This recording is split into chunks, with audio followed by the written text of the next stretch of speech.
தெலங்கானாவில் திருமணத்தை மீறிய உறவை பஞ்சாயத்தை கூட்டி கண்டித்த மாமியாரை மருமகனே கொன்று எரித்துள்ளார். ரகசிய காதலியின் பேச்சை கேட்டு கொலையாளியான நபரின் கொடூர பின்னணி என்ன? மூதாட்டி கொலையில் சிக்கிய மருமகன் வேறொரு பெண்ணுடனான பழக்கத்தை ஊர்க்காரர்களிடம் கூறியதால் ஆத்திரம். காதலியுடன் கூட்டு சேர்ந்து மாமியாரின் உயிரை பறித்த சம்பவத்தில் நடந்தது என்ன?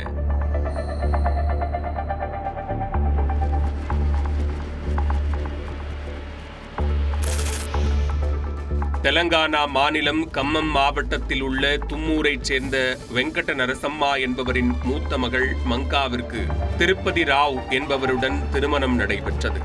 சில வருடங்களிலேயே திருப்பதி ராவுக்கு தும்கூரைச் சேர்ந்த மற்றொரு பெண்ணுடன் திருமணத்தை மீறிய உறவில் பழக்கம் ஏற்பட்டுள்ளது. மனைவியின் நகைகளை எடுத்துச் சென்று தன்னுடைய காதலிக்கு கொடுத்து உதவியுள்ளார். இந்த விவகாரம் மங்காவிற்கு தெரிய வர கணவன் மனைவி இடையே அடிக்கடி குடும்ப தகராறு ஏற்பட்டு பஞ்சாயத்து வரை சென்றது. கிராம பெரியோர்கள் பஞ்சாயத்தை கூட்டி 6 மாதத்திற்குள் நகையை மீட்டு திருப்பதியின் மனைவி மங்காவிடம் ஒப்படைக்க வேண்டும் என்று தீர்ப்பு வழங்கினர். அதனைத் தொடர்ந்து சில நாட்களில் திடீரென்று திருப்பதியின் மாமியாரான வெங்கடா நரசம்மா மாயமாகிவிட்டார். இதனால் தன்னுடைய தாயை காணவில்லை என்று மங்கா போலீசில் புகார் அளித்தார்.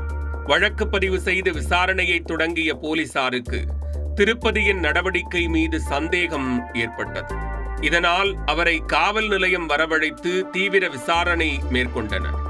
ஆரம்பத்தில் மழுப்பி பதிலளித்தவர் இறுதியில் தான் தனது மாமியாரை திட்டமிட்டு கொலை செய்ததாக ஒப்புக்கொண்டார். ரகசிய காதல் விவகாரத்தை பஞ்சாயத்தை கூட்டி ஊர் முழுக்க அம்பலப்படுத்தியதால் களங்கம் ஏற்பட்டு விட்டதாக கூறிய காதலியின் பேச்சை கேட்டு தனது மாமியாரை கொலை செய்ய திருப்பதி திட்டமிட்டுள்ளார். அதற்காக தனியாக பேச வேண்டும் என அழைத்துச் சென்று மாமியார் கழுத்தில் செல்போன் சார்ஜர் வயரை போட்டு இறுக்கி கொலை செய்து உடலை ஊருக்கு வெளியே கொண்டு சென்று குப்பை கிடங்கில் போட்டு பெட்ரோல் ஊற்றி எரித்துள்ளார். இக்கொடூர சம்பவத்திற்கு திருப்பதியின் காதலியும் உடந்தையாக இருந்துள்ளார். இதனையடுத்து திருப்பதியை சம்பவ இடத்திற்கு அழைத்துச் சென்று அவரது மாமியாரின் சடலத்தை மீட்கும் நடவடிக்கையில் இறங்கினர். அப்போது அங்கும் மேலும் சில மனித எலும்புகளும் கிடந்ததை பார்த்த போலீசார் அதிர்ச்சி அடைந்தனர். அங்கு கிடந்த மனித எலும்புகளை சேகரித்த போலீசார் தடய அறிவியல் சோதனைக்காக அனுப்பி வைத்து திருப்பதி ராவ் மற்றும் அவருடைய காதலி இருவரையும் கைது செய்து சிறையில் அடைத்தனர்.